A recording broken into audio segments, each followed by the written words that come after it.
कल्पना कीजिए, न चित्तौड़ होता, न मेवाड़ होता, न रणभूमि में केसरिया बाना पहनकर मरने वाले वीर होते। अगर इतिहास से राजपूत राजा मिटा दिए जाते तो क्या आज भारत वही भारत होता, या हम अपनी पहचान ही खो चुके होते? आज हम इतिहास नहीं, एक डरावनी सच्चाई देखने वाले हैं।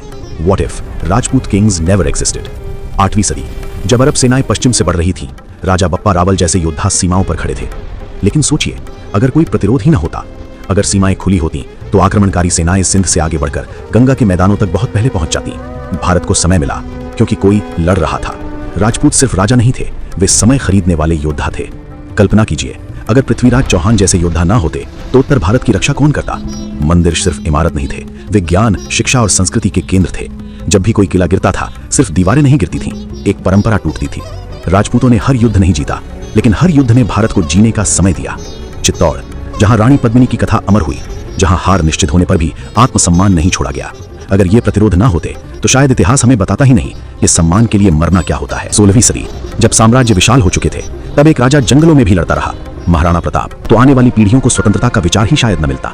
अब कल्पना कीजिए, एक ऐसा भारत जहां स्थानीय राजवंश जल्दी समाप्त हो जाते, जहां परंपराएं धीरे धीरे बदल जाती। इतिहास में ऐसे उदाहरण हैं, जैसे प्राचीन पर्शिया और इजिप्ट, जहां सदियों में संस्कृतियां पूरी तरह बदल गईं। अगर राजपूत प्रतिरोध ना करते तो शायद भारतीय सभ्यता भी वैसी ही दिशा में चली जाती। भाषाएं बदल जाती, त्योहार खो जाते और हमारी पहचान इतिहास की किताबों में सीमित रह जाती। इतिहास हमें डराने के लिए नहीं, जगाने के लिए होता है। राजपूतों ने सिर्फ तलवार नहीं उठाई, उन्होंने आने वाले भारत की रक्षा की। उनकी वजह से सभ्यता बची, परंपराएं बची और आज हम अपनी पहचान के साथ खड़े हैं। इतिहास पूछता है, अगर कुछ लोग खड़े ना होते तो क्या हम आज यहाँ होते? राजपूतों की कहानी केवल अतीत नहीं, वो याद दिलाती है सभ्यता तब तक जीवित रहती है जब तक कोई उसके लिए खड़ा रहता है। जय भवानी, जय राजपूताना।